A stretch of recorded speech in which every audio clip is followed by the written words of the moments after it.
Hey, I'm back. Wanted to get you caught up a little bit more, so I'll do a few more videos. Again, these are the deleted videos that I'm now redoing after the fact. But I'm going to try to stick with the original content. I've got the calendar down, so you're going to get the same type of information as you did before, with maybe a couple variations because it is 2.5 months later. So again, I'm Jeff Holman with Intellectual Strategies. I'm doing my success plan experiment, looking at taking an idea to product launch. This idea is related to duffel bags or gear storage, and we'll get into that a little bit more. Today, I wanted to share with you what I did at the suggestion of Mike Marks. I shared an email with you before that he's one of the guys that I've got in my little mastermind group that I'm reaching out to and giving updates to. And he suggested to use one of his tools on his website. His website is inventioncity.com. I've interacted quite a bit with Mike in different ways, posted on his blog as a guest author. We talked a lot on Facebook. We're in some groups together. Anyway, I respect what he does, and their company, if you have any interest, will do evaluations on your idea. They give you access to this invention evaluation tool for free, and they will actually take ideas and fund them themselves. They're not going to take many of them, I'm certain of it, but they will take ideas that are submitted to them and they will fund and produce them and take them to market and provide a royalty to the original inventors. So you'd have to work out the details with Mike, though, if you're going to do that. What I want to run through right now, I wish I had some water. I feel like I've got a dry throat. What I want to run through right now, though, is I want to just take you through a little bit of their Inventicator invention analysis scoring tool. And I have run through this. I do not remember, because I did this, I've got notes that I did this back on September 28th. That was when I first had the concept. It was before I had done any surveys, before I had filed my provisional patent application and a few other things. But this score probably is in the same ballpark, it must be, as before. I don't recall the exact score that I got last time I did this. But what I do know is that now I've got better information. I've got more accurate information. I've done 2 surveys. I've filed my application, my patent application. I've done a very thorough patent search. And I've done a lot more. I've actually built a prototype. I've got the prototype sitting behind me right now. The actual bag has been built and sewn and professionally made in its first version.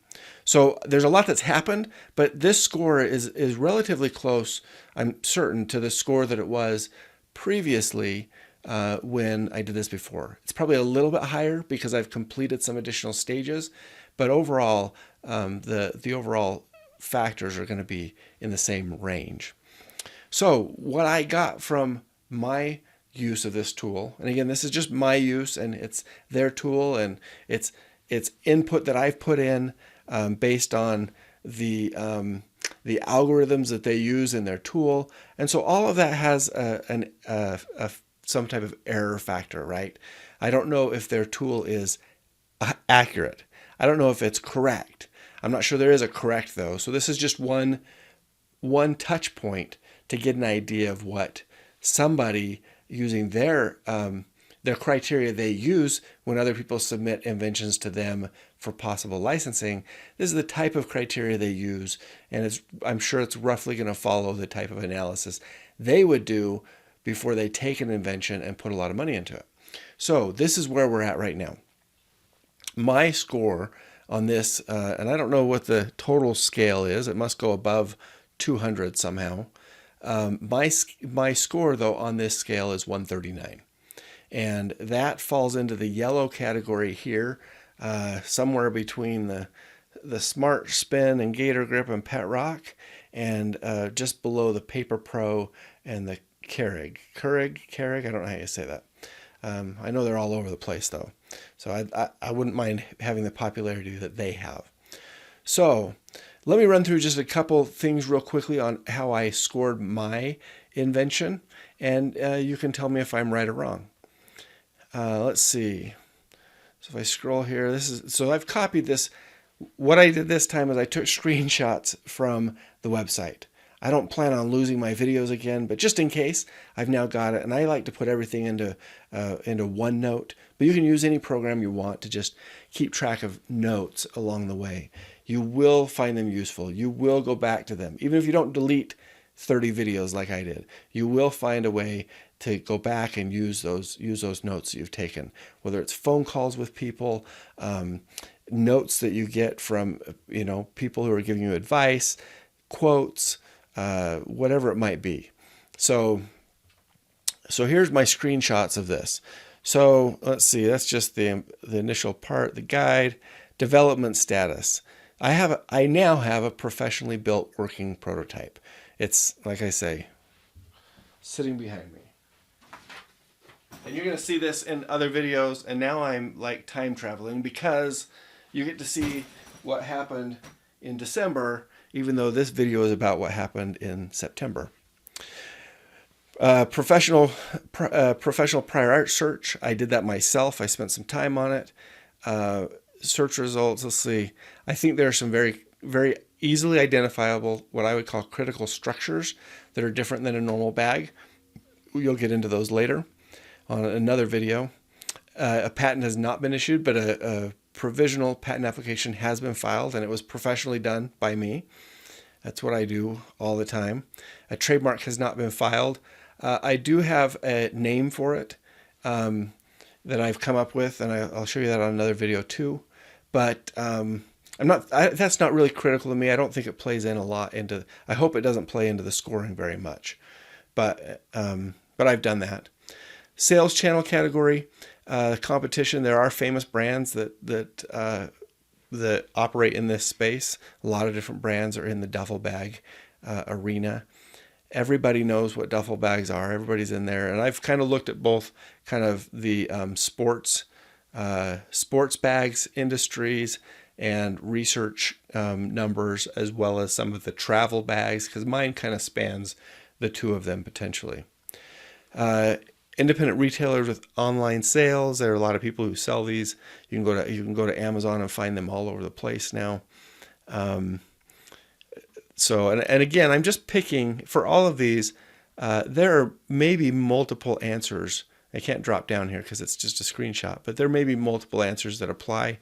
I'm picking what I think is the best one. And that's all you can do right now, right?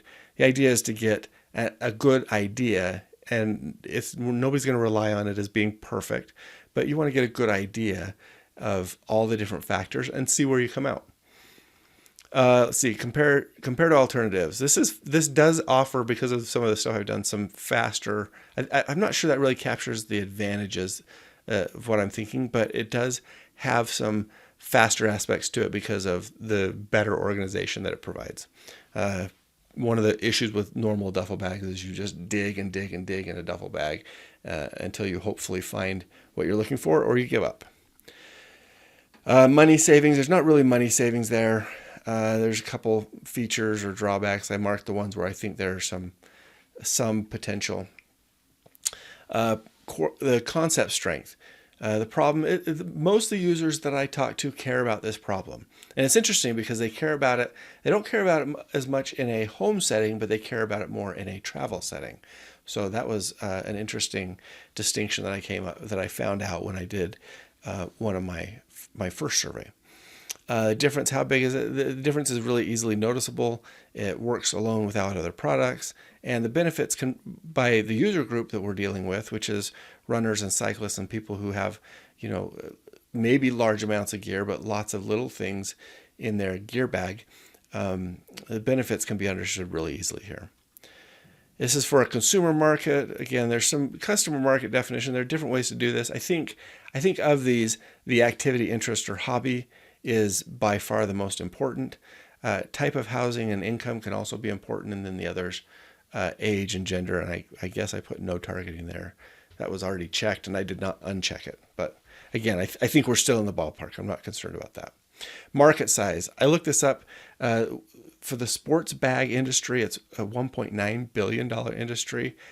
I think that captures too much because, there must be 40 different kinds of sports bags at least. I'm not doing a golf club bag, but I am doing, and I don't know for sure if that's in that research that I was looking at, but I do know that a lot of, this is versatile for a lot of different bags, especially if it came in 2 sizes, for example. Percentage of users that want to buy it. So I had, I'll show you my survey results later. The way I interpreted it was about half the people said, yeah, I'd like to buy that bag. I'd love for that to be a 9 or 10, but given that the second survey I did was simply off of some drawings, I just have to use the information I've got. Buyers and users are the same person. I've had other projects where I've worked on things and they were, the end user was actually 2 people removed from who was probably buying it. That was a difficult sell, right? Year round, you can buy it whenever.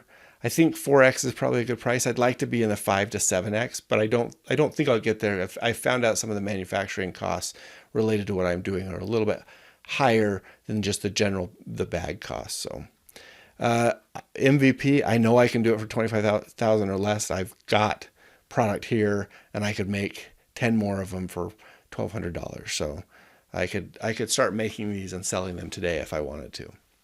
Feasibility, it's pretty readily available technology, even though the way I'm doing it is different.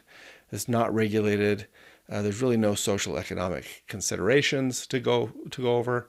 And so that's how, putting all that information in, that's how we get to this score. So I just want to share that with you. That's where it's at. I'm going to just use it for what it is. It's a rough analysis. And what I would do is if I had gone through this process and I came out with a 60, I would say, oh gosh, that's a lot lower than what these guys say is worthwhile. So it would help me to understand that maybe I don't want to put as much effort into this as a different project where I would have a higher score. So now, does that mean that if I had a product if I had another product and it came in at 180, maybe I would prioritize that 180 over a 139. I don't at the moment, and that's not the full purpose of this project anyways. It's kind of dual purpose, right? To one, do the process, but two, also document and create kind of a guide or a sample that people can follow in their own invention process if they want to. So I'm getting a little long on the video, so I'm going to cut it off there. I'll share some more invention analysis tools with you in another video and talk to you soon. Thanks. Bye.